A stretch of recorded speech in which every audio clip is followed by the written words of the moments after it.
Capítulo 3, Vocabulario. Our first vocabulary video in Chapter 3 is about school activities. Make sure you have your vocab list handy as we go through the pronunciation and a couple sentences for each word to show you how it can be used. The first word on your list should be school. La escuela. La escuela es grande. La escuela se llama Central Crossing. Classroom. La sala de clase. La sala de clase de español tiene una bandera. The Spanish classroom has a flag. A student desk. Two good words. El pupitre, el escritorio. Either of those will work for student desk. Question. Una pregunta. Perdón, pero yo tengo una pregunta. Excuse me, but I have a question. Keep this in mind so that if you have a question in class, you can actually use this verb, or this noun, to teach. Now we're getting into verbs. Verbs are the action words, obviously, and we're going to see a handful of them in this chapter. Up until now, you've only seen two verbs in Spanish. That's the verb ser, to be, and the verb tener, to have. Lucky for you, you're going to have a whole handful of new verbs that you're going to be able to use as we go through this chapter. The first one, to teach. Enseñar. El profesor enseña los alumnos. The teacher teaches the students. Hablar, to speak or to talk. Nosotros hablamos español. We speak Spanish. Hablar. To study. Estudiar. Los alumnos estudian para el examen. To listen. Escuchar. Los alumnos escuchan las instrucciones del profesor. You've also seen this for actividades de escuchar, listening activities. To look at. Mirar. Mirar la foto, to look at the photo. Mirar la tele, to watch TV.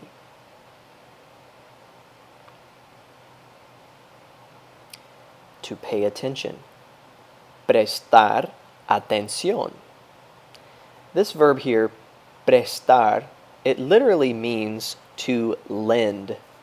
Like if I needed a pencil and I asked you, can you lend me a pencil?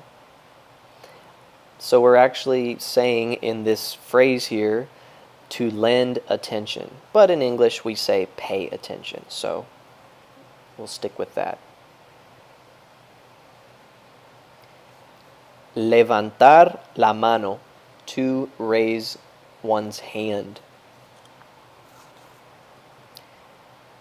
Levantar, to raise, and la mano means hand.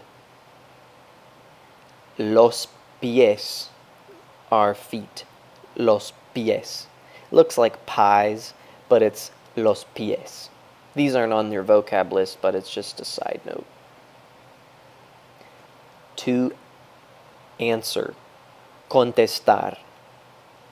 If your teacher asks a question, you might contestar la pregunta. Or if the phone rings, you might contestar el teléfono. dar un examen, to give an exam. Dar una prueba, to give a quiz. El profesor da muchas pruebas. The teacher gives lots of quizzes. To take an exam, tomar un examen. Los alumnos toman los exámenes en la clase de español. Sacar una nota means to get a grade. Sacar una nota. To get a good grade, sacar una buena nota. And to get a bad grade, sacar una mala nota.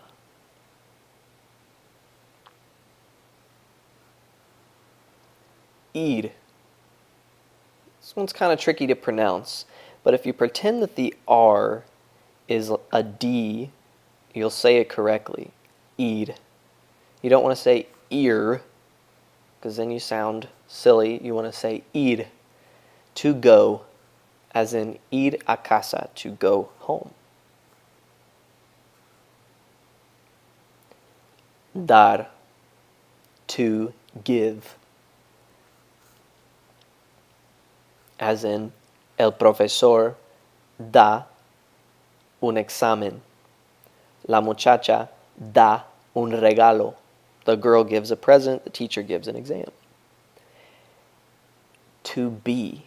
Now, you might be confused here because you thought the verb ser meant to be, and it does. But in Spanish, there's another verb that means to be also. It's estar. As in, ¿cómo estás? How are you? And there are different uses for the verb estar and the verb ser, but we will get into that later on in this course. And that concludes this portion of the vocab. After watching this video and seeing all of these new verbs, you might have noticed a pattern that all the verbs, except for this one, ir, end in AR. Sacar, tomar,